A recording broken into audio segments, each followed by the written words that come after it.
Eizouken ni wa Tetsuda. Introduzido no ocidente como Keep Your Hands Off Eizouken, se passa na cidade de Shibahama, onde 3 estudantes colegiais se unem para fundar o clube escolar audiovisual O Eizouken. Sua missão é bastante simples: produzir animações fantásticas e expressar sua paixão pela animação. Desafiando todos os obstáculos, Midoriya Sakusa, Sayaka Kanamori, Tsubame Misuzaki entram de cabeça em diversos projetos, enfrentando os vários problemas que surgem durante o percurso de manter o clube aberto. A obra é uma adaptação do mangá homônimo de Sumito Ohara, produzido pelo estúdio Science Saru, e conta com a direção de Masaki Yuasa, mesmo diretor de Devilman Crybaby, e ganhará uma série em live action e um filme futuramente.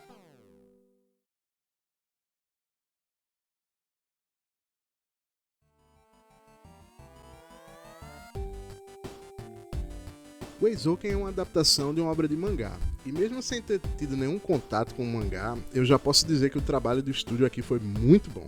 Hoje em dia está muito comum que os estúdios usem recursos gráficos para baratear o processo de produção. E aí eu fiquei muito feliz por ver que todas as escolhas criativas que foram feitas aqui nessa obra foram feitas no sentido de agregar valor para esse projeto. Então, por exemplo, uma coisa interessante é que existem 3 estilos diferentes de traço, que são intercalados conforme a necessidade narrativa. A animação normal é extremamente estilizada. O design dos personagens foi o que me levou inicialmente a procurar esse anime e cai muito bem na pegada leve e imaginativa que quer ser passada. Quando nós estamos viajando lá na imaginação da Midori, o traço se transforma num estilo que lembra as folhas coloridas de mangá, com toda uma pegada de esboço desbotado e de desenho feito às pressas. Já as animações em si têm um traço um pouco mais simples e até aparente que tem uma queda lá na taxa de quadros mesmo, que é para dar aquela ideia de movimento feito de forma analógica. A animação tem uma paleta de cores que é um pouco mais lavada, que me lembra muito alguns OVAs de antigamente, e infelizmente esse estilo de colorização tem se tornado muito incomum. Hoje em dia a indústria tem se apegado a essas cores fortes e exuberantes e, apesar de em nenhum sentido isso reduzir a qualidade do produto que está aí no mercado, não deixa de ser uma espécie de padronização. Então é a minha impressão geral, desde esse ponto da animação, que esse anime tem um desejo muito forte de buscar pela autenticidade. Nota 8. A animação da obra é fiel à proposta do anime e pode afastar pessoas que não apreciam uma história em que a animação faça parte da narrativa. Pela ideia da animação valorizar e comemorar a existência da indústria, muito do que é apresentado ao espectador é referente às técnicas existentes e explica um pouco do mundo da reprodução do anime, ao mesmo tempo de exemplificar de forma didática com a reprodução dessas técnicas. Diante disso, é esperado que a animação tenha vários momentos de altos e baixos, como por exemplo, de por corte de verba se aplicado técnicas de repetição de quadros ou por falta de tempo serem usados quadros de animação em 3D que tanto desagradam uma grande parcela dos fãs de anime. A arte proposta é mais próxima da imaginação do que da realidade, sendo fluida e pouco detalhada, o que pode chocar um pouco os desavisados caso pausem o anime em algum momento aleatório, com cenas em que os personagens têm imagens distorcidas, aparentemente mal desenhadas, em nome da fluidez, com somente a sombra dela sendo apresentada, enquanto que em outros momentos vemos tudo com perfeição e todo com cuidado das técnicas mais atuais. Nota 6. Bom, vou começar falando agora de animação. E para começar a falar de animação, primeiro eu quero falar que eu vi muita gente na internet reclamando, falando que a animação não era boa, que era um anime feio, mas eu acho que o pessoal confunde animação com character design. E nem a animação e nem o character design eu assisti ruim no anime. Eles escolheram animar e criar os personagens de Eizouken dessa forma, e não tem nada de errado. E não tem nada para discutir tão profundamente sobre a animação no Eizouken. Afinal, basta ver os cenários, os movimentos dos personagens e até mesmo a animação dentro da animação, né, que é proposto do tema do anime, isso é muito bem trabalhado. Então é uma coisa a se valorizar. Só que, apesar de serem bem feitos e eu não tenho nada que reclamar, também não tenho nada que falar demais. Não é uma animação fora da curva que trouxe inovações. Então foi um anime bem animado, tá? Mas nada acima da média. Por isso minha nota é nota 7.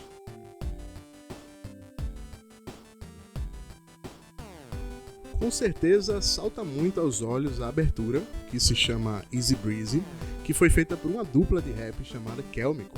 Na falta de uma palavra melhor, eu diria que ela passa um ar de excentricidade e esquisitice. Mas eu acho que isso até pega muito bem com a proposta, porque afinal, o Eizouken é um clube de pessoas que são profundamente esquisitas. E a música passa mesmo uma forte impressão de eu sou desse jeito aí e você vai ter que aceitar mesmo. E é isso aí. É uma música bem reconhecível, mas ela não tem nada que te faça ficar com ela na cabeça. Já a ending tem uma pegada mais de J-Rock, e se enquadra mais no tipo de música que a indústria normalmente usa, né?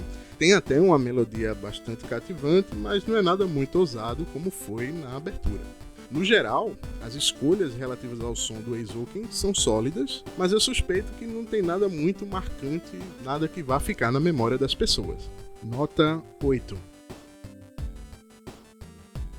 A trilha sonora, para não ficar atrás, toma muitas decisões interessantes. Vemos o uso constante de sons orgânicos, feitos com um aparente improviso, e temos a chance de acompanhar o produto pronto para fazer a comparação. Apesar da obra acompanhar a criação de animes do clube, também é claro que se trata de um produto audiovisual, e como o próprio nome diz, se concentra em contar também com a parte do áudio, explicando as etapas necessárias e a importância dessa etapa de trabalho. Para isso é dedicado pelo menos um terço do anime ao tema. Como tema da abertura, temos Easy Breezy, ou Facinho, em uma tradução livre, da dupla Kelmico, uma dupla de rappers japonesas que mistura tantos sons que parece até fazer uma chamada para nos esforçarmos para despertar nossa criatividade e deixar as ideias dos personagens principais invadirem nossas mentes. Bem animada e divertida, não é uma música que conquista de primeira, mas lá pelo terceiro episódio já te deixa confortável e animado para ouvi-la novamente. Já o tema de encerramento, Namae no Nai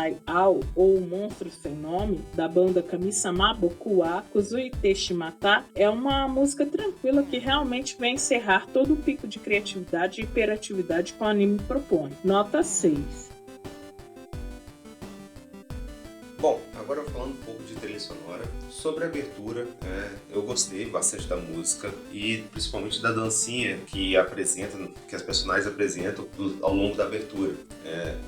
Tem alguns easter eggs na abertura que você vai descobrindo ao longo dos animes, se você ficar um pouco atento. Agora, e sobre a abertura em si, o que eu mais gostei foi a música. Eu adorei a música da abertura, achei ela bem animada, bem descontraída, com uma boa sintonia com a abertura em cima, com a animação da abertura. Inclusive eu gostei tanto dela que eu fui procurar para escutar mais vezes. Só que aí que a ficha caiu. Eu notei que quando eu estava escutando, ela é uma boa música, mas ela não tinha a animação quanto estava com a abertura do anime. Aí eu pensei, eu acho que foi a junção da música com a animação da abertura que deu o sentimento dela ser tão boa. Não é desmérito, mas é só uma observação que eu quero colocar. Já a End, tem uma música que eu achei ela mais ou menos, não é boa, não é ruim, não me deu tanta empolgação, nada demais, somente mais do mesmo de sempre. Nota 7,5.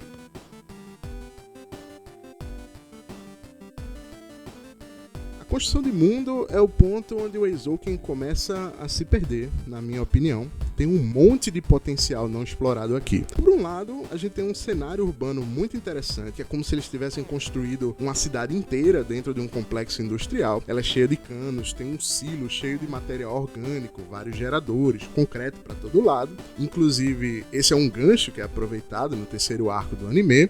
Mas ao mesmo tempo, eu terminei com a sensação de que eu não sei nada sobre essa cidade de Shibahama. Por que ela foi construída desse jeito? Por que tem um monte de sucata e entulho em todos os lugares? E por que o conselho estudantil da escola literalmente controla um batalhão de choque? E falando na escola, é extremamente conveniente que parece ter literalmente todos os tipos concebíveis de clubes escolares lá. É até cômico isso. E ninguém pode culpar o anime pela sua falta de realismo, já que essa não é a proposta. Mas o que me incomoda aqui é que é muito conveniente no sentido narrativo da palavra.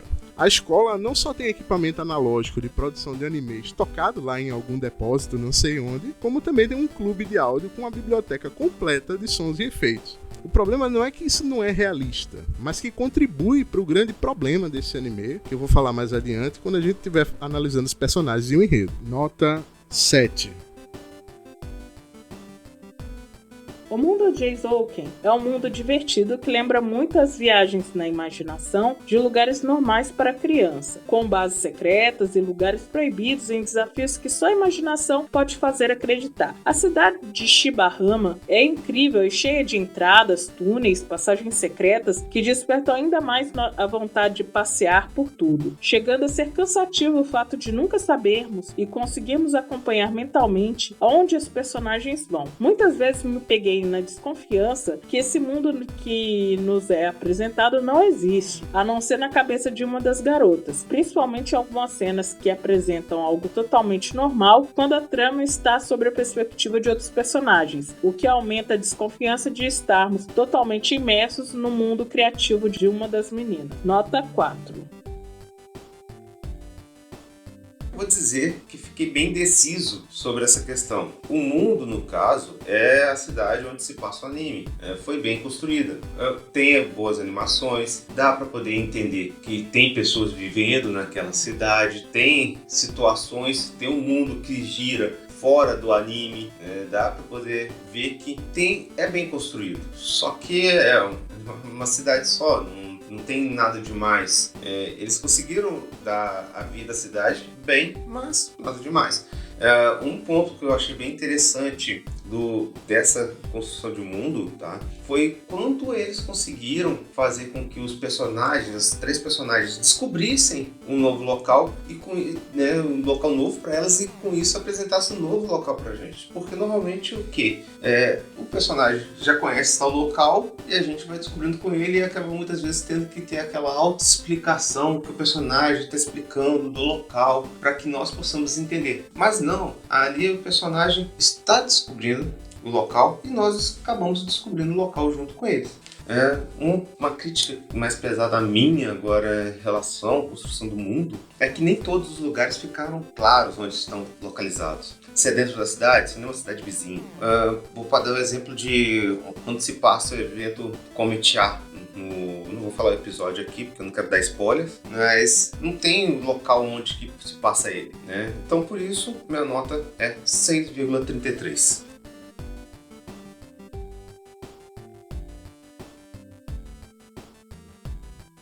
Todos os problemas que eu tenho com Eizouken convergem para a questão das personagens. Eu vou conversar aqui com vocês somente sobre o trio principal, mas eu já posso adiantar que eu tenho uma pilha enorme de reclamações. A começar pela Midori. Ela é a alma criativa do grupo e desde o começo do anime se apresenta como um amante da animação. E é isso aí. Isso é tudo a respeito dela que você precisa e vai ficar sabendo. Isso porque Midori é na verdade a personagem menos interessante desse anime. A gente entende perfeitamente as motivações dela. Acho engraçado as ações e reações que ela tem, até viaja junto com ela nesses percursos imaginários que ela faz. Só que como personagem, ela é totalmente estática. Ela não muda, não evolui, não aprende nada e não enfrenta nenhum tipo de dilema. Isso me deixou profundamente decepcionado, porque o Eizouken faz um trabalho muito bom, excepcional até, na caracterização dos personagens, mas não move um único dedo, não solta um único peido para trabalhar algo em cima dessa caracterização. Outra coisa que me incomoda é que a Midori é pintada como se tivesse um grande apreço pelo realismo no design e nos conceitos dela. Só que muitas vezes ela resolve os problemas de design com um argumento que é totalmente extrínseco ao design. Por exemplo, no primeiro projeto, elas fazem um curta onde uma garota luta contra um tanque. E aí se perguntam como uma garota pode realisticamente lutar contra um tanque. Qual é a solução da Midori? É que essa garota veio de um mundo onde a gravidade é mais forte e eles estão lutando num mundo de gravidade mais baixa. Mas nada disso está sendo dito ou mostrado na animação. Então isso não é uma solução para o problema. Eu sou um grande fã do ditado Show Don't Tell, mostre e não diga. Só que não mostrar e nem dizer é completamente diferente. E eu até entendo porque alguém pode se sentir cativado por ela, porque ela transmite aquele sentimento de fascínio puro e genuíno naquelas coisas que a gente ama. Mas como eu posso explorar esse sentimento se a obra mesma não faz isso? E falando afinal em potencial não usado, a Tsubame é de longe a personagem mais mal aproveitada. Ela é a única das 3 que tem um arco de personagem. Só que esse arco é tão mal desenvolvido que chega até a ser frustrante. Quando ela aparece pela primeira vez, a impressão que dá é que ela é alguém que sofre para se adequar às expectativas dos pais, que tem um sonho e está dividida nessa pressão social. E se fosse isso, ia ser um arco muito interessante. Só que não é. Na verdade, O arco dela é que o pai dela achava que a mãe queria que ela fosse atriz, só que ele estava enganado. Então foi mal, é isso aí. Aliás, parabéns pelo seu vídeo lá no Clube de Audiovisual, sensacional. Então eu fiquei esperando para ver se ia ter algum tipo de conflito, de drama, mas não, é isso aí mesmo. Outro tema que podia ser desenvolvido melhor com ela é a percepção do artista e a percepção do leigo. Essa é uma personagem que está o tempo todo tentando produzir uma coisa de qualidade técnica que muitas vezes para o leigo passa completamente despercebido.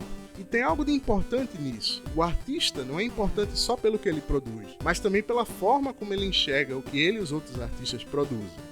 É um absurdo que você tenha pleno tempo de tela em 12 episódios e ainda mais com um episódio inteiro dedicado a uma única personagem e não consegue desenvolver direito nenhum tema em cima dela.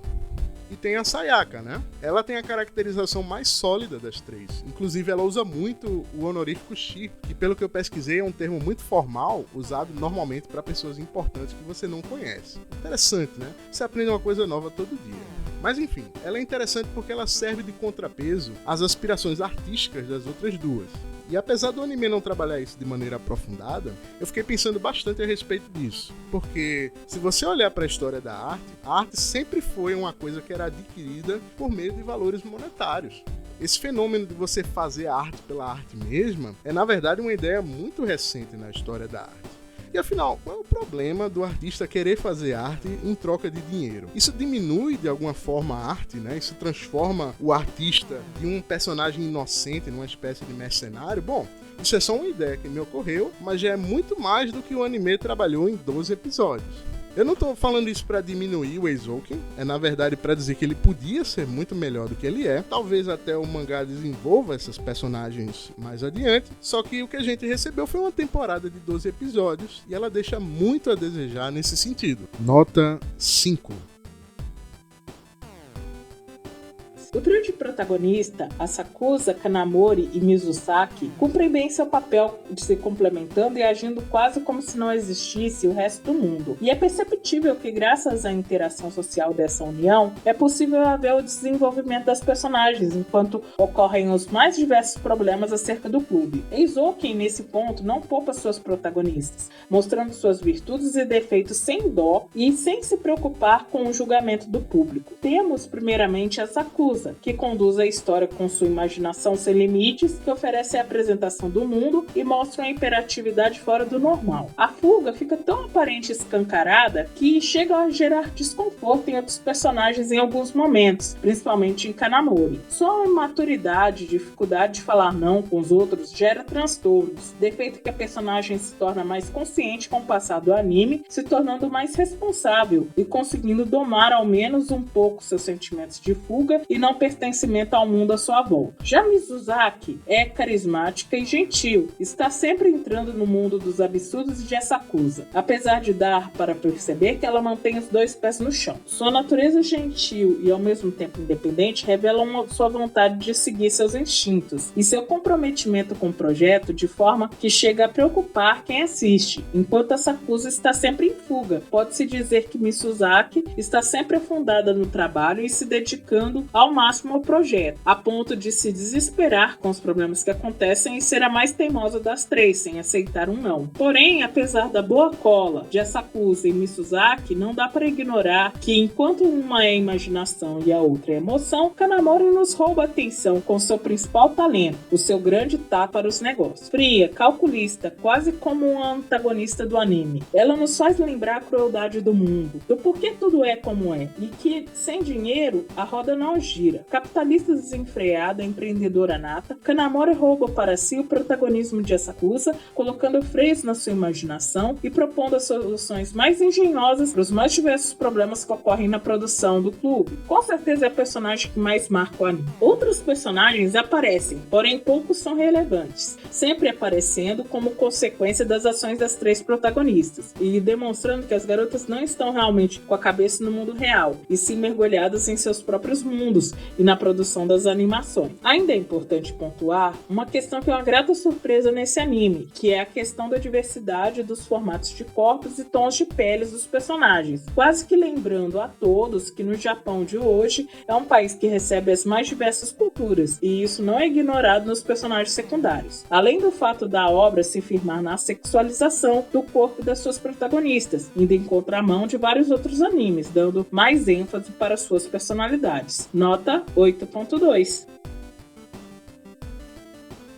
Bom, agora sobre personagens. Olha, já vou estar dando spoiler aqui, que é uma das maiores, é a maior nota que eu dei aqui, porque eu gostei bastante desses personagens, tanto das 3 personagens principais, como da forma que foi tratado os personagens secundários, tá?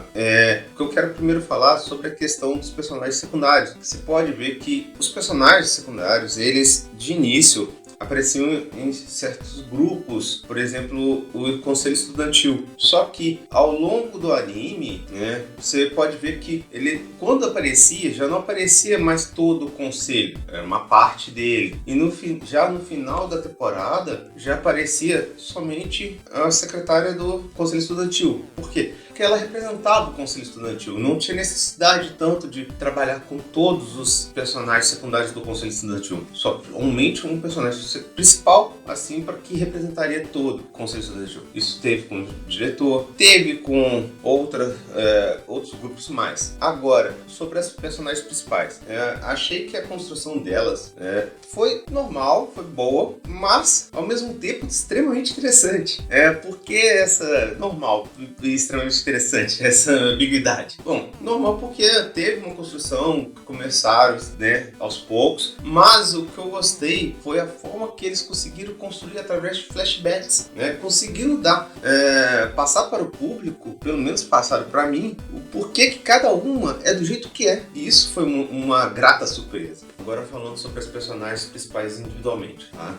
Primeiro eu quero falar de Asakusa Midori, né? É uma colegial focada em desenhos de cenários, ambientações e com imaginação muito fértil. Ela que acaba tomando a posição de diretora do clube, né? E de todos os projetos que o clube vai tendo que realizar, é ela que toma, né, a parte de direção para poder definir qual rumo o projeto vai tomar. Ela não é do tipo de personagem que eu gosto muito, já que ela é medrosa e cheia de segurança. Mas, justamente por causa desses defeitos, é uma personagem interessante, já que em vários momentos do anime, ela acaba tendo que superar seus defeitos para que o projeto possa seguir em frente. Agora, sobre Kanamori Sayaka, que deixo claro aqui o apego que eu tive por ela desde o início. Ela se foca em ser a solucionadora de problemas, a produtora do grupo, do clube. Fora que ela é ativa, tem um pensamento muito mais maduro que as outras duas, né? E claro, isso é devido às experiências dela que nós vimos no anime, né? Quais foram as experiências de vida que ela teve para poder ter esse desenvolvimento dessa forma. É o personagem que mais gostei, porque simplesmente ela tem um motivo para estar ali no clube, diferente das demais. É normal vermos em animes, né? Tem alguém que não curte o clube, animes focados em clubes, tem alguém que não curte o clube, mas vai se entrar no clube porque para ajudar o outro amigo. Não, ela tem um interesse de estar ali. Ela não curte desenhar e ela tem um interesse muito forte para estar ali. Agora, vamos para o último personagem principal, mas nem por isso não menos tão importante, Mizuzuki Tsubame, né, que é a novata do grupo, já que Asakusa e Kanamori já se conheciam anteriormente. Ela é apaixonada por desenhar personagens e seus movimentos. Além de estudante, ela é uma modelo bem famosa. Sua imagem como modelo, que é um ponto que eu achei interessante, né, foi usada como propaganda para o clube. Isso foi muito genial de ser usado, porque você vê normalmente em animes, tá, que o pessoal, do nada o clube dá uma alavancada porque ganhou um prêmio e simplesmente se torna um clube popular. Mas não, aqui eles utilizam imagem da personagem, na construção dela, de que ela é uma modelo famosa, para alavancar a imagem do clube. E ela é uma personagem interessante, ela tem suas profundidades. Eu, de início, via como se ela fosse,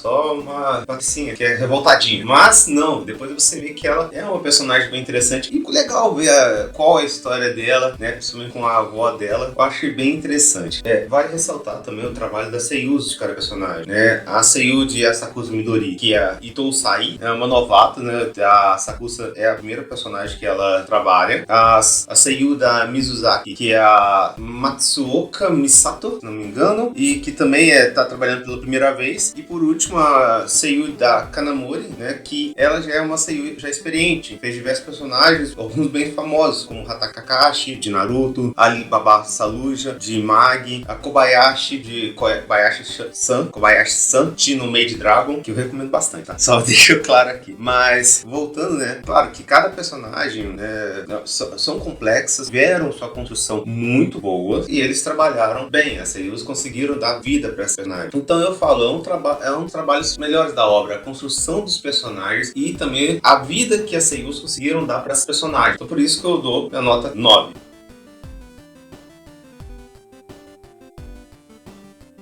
O enredo fecha com chave de ouro os problemas narrativos que eu já desenvolvi anteriormente. Os personagens são com certeza mal utilizados, mas o enredo é de longe extremamente fraco. Eu entendi a proposta do Eizouken, que é despertar aquela aura de fascínio e maravilhamento. Só que isso somente não é suficiente para sustentar uma história. Uma boa história precisa de tensão. E de longe é isso que mais falta nessa trama. O problema é que não existe nenhum risco real para as personagens. E então isso quer dizer que não tem nenhuma consequência real caso elas falhem. Por exemplo, no primeiro arco, o Clube Eizouken é fundado, mas para serem aceitas oficialmente e receberem uma verba do colégio, vão precisar da aprovação do conselho estudantil. Elas têm um prazo apertado para fazer o melhor trabalho que elas podem fazer, só que em nenhum momento é contemplado o que significa falhar. E nós, como espectadores, não entendemos exatamente qual é o risco que está sendo tomado. Quer dizer, se o clube não for aprovado esse ano, elas sempre podem fundar um outro clube e fazer outra apresentação no ano que vem. Ou não, não sei. Isso é uma coisa básica, que até o mais cafona dos shounens entende muito bem. Que toda história é sempre construída em cima de tensão e da liberação de tensão. Eu não estou querendo dizer aqui que a escala de conflito tem que ser maior.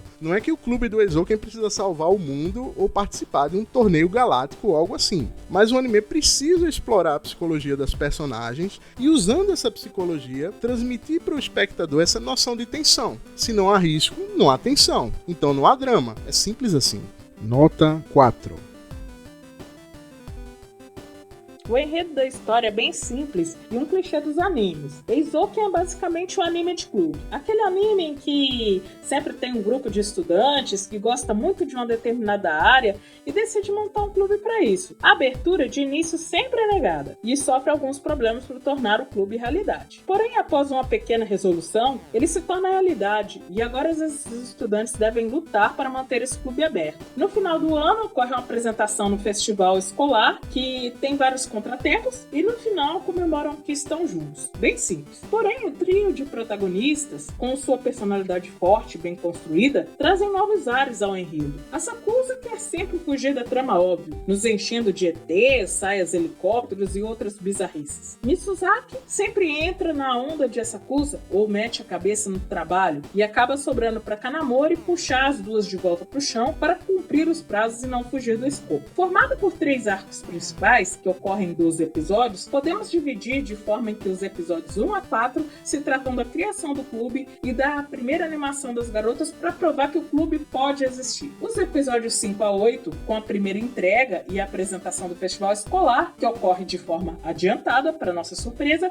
já que somos acostumados a ver esse episódio do festival e a resolução dos problemas nos 2 últimos episódios da temporada. Isso nos deixa com a sensação ruim de que a história finalizou antes da hora. E então temos os episódios 9 a 12, que tratam do tamanho da ganância da Kanamori e sua vontade de levar as amigas além da expectativa. Questiona-se aí a instituição da escola como um bloqueio para a criatividade e para o aprendizado das garotas, questiona até onde devem ser postos os limites, além de apresentar o porquê delas estarem juntas e outras questões internas, bem como mostrar a maturidade que as personagens conseguem chegar, demonstrando demonstrando que elas estão preparadas para prosseguirem na vida, estejam juntas ou não. Eizouken, no final, demonstra ser uma grata surpresa, um anime diferente dos outros, que parece mais comemorar e explicar para o espectador como funciona a indústria internamente, de forma didática e clara. Fica bem óbvio também que existem críticas a como a indústria funciona. Essa crítica é exposta nos conflitos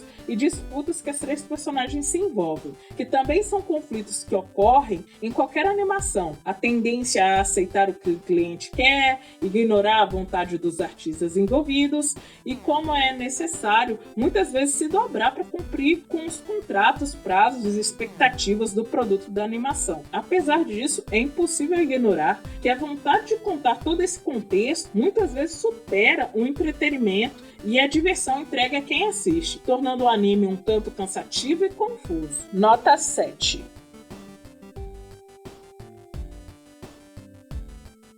Bom, é um bom anime, deu vontade de assistir até o final, mas após terminar ele, eu fiquei com um gosto ruim na boca, sabe? Eu fiquei um pouco pensativo, fiquei meio que, sei lá, eu poderia ter usado meu tempo para assistir outro anime mais do meu estilo. É um anime legal, mas nada surpreendente, mas gosto é gosto, né? Assistam a ele, eu recomendo para vocês assistirem, para vocês tirarem suas próprias conclusões, tá bom? Bom, minha nota 6.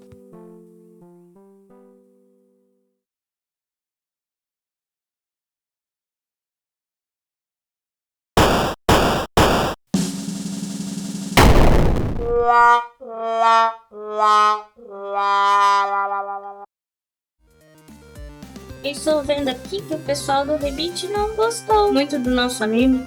E não fazemos outro anime sobre soldados alienígenas de Marte com garotas sereias? Tá doida? Não temos tempo e dinheiro pra isso. Mas temos que continuar. Vou dar um jeito nisso.